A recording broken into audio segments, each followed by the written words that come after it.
Rachel, how did you come upon these three pieces of film dating back to 1958? So originally, these three pieces of film came from the former United Diocese of Connor, Down Dromore. They then went to the RCB Belfast office when it moved from Talbot Street in 2024, and from there, the Belfast office contacted the RCB Library, and they were donated to us from there. Was the task of digitizing, transferring them from old film footage into something more user-friendly, shall we say, was that very difficult? So we sent them away for specialist repair. So we have somebody that we work with up in the north who does a large amount of our digitisation. He's very good in terms of looking at the film, looking at the quality of it. He was able to restore pieces that were maybe a bit more damaged or had markings or things like that. So there is quite a long process around the digitisation, and he worked very closely with the library to organise that. It's a very fine piece of social commentary. What were your takeaways from it?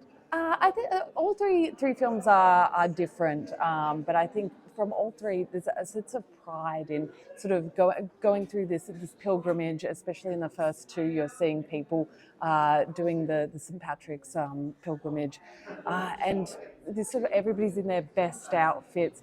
There's shamrocks. There's sort of this real pride in what they're doing and enjoyment of the day. Quite a few fur coats on display as well. Yes, I think everybody's got their Sunday best on. It's the first film of Saul Church. Yes. So it's in the 1958 when it's the first time that we see that on film. So from what we can tell, the Church of Ireland's involvement in this walk probably started in the 1930s when the church was built, but this is the first time that it's captured in the 1958 film.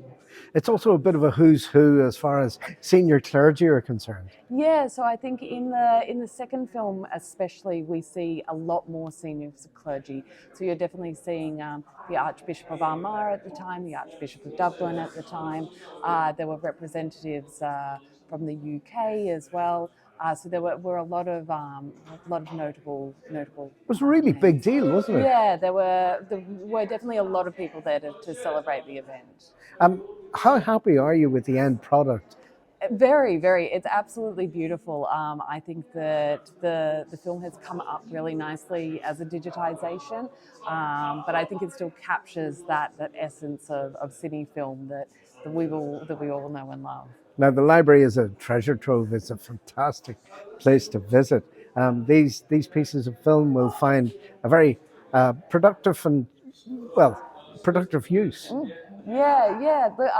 We've now gotten them digitised. We're hoping that, so obviously they're here for everybody to enjoy at Synod, but we're wanting to get them online so that they can also be enjoyed much more broadly. So we'd love to have people all over the world be able to view them. Any reaction from representatives here today? We've had many people come up and watch the film.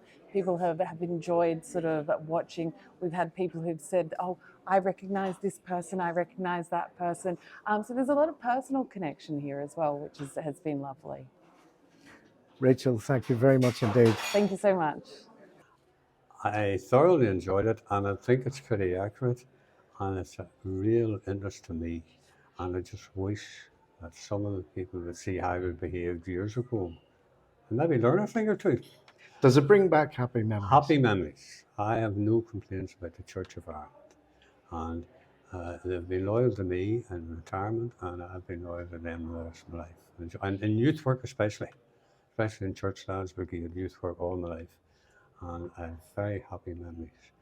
Were you able to recognise any individuals in the footage? Because there were hundreds of people taking part in those pilgrimages, as well as considerable numbers of clergy people. Well, I recognised, first of all, Canon Edgar Turner, who I knew personally and advised me in that matter when I became involved in the council and lay honorary secretary. And he advised me one time on a garden of remembrance, which we're putting into our own parish, and that the rules and regulations for that was drawn up in his advice. I also Cyril Elliott, the bishop who was Dean of Belfast and then Bishop of Connor. And I remember as a boy blowing a fan for his arrival in our parish because he was actually First World War. And we thought, my rector then thought we could treat him when he entered the place to blow a fanfare for him. And he was delighted. I also remember, if I'm allowed to say it in the interview, that he was, as I know it, the last member of the Orange Order who was a bishop.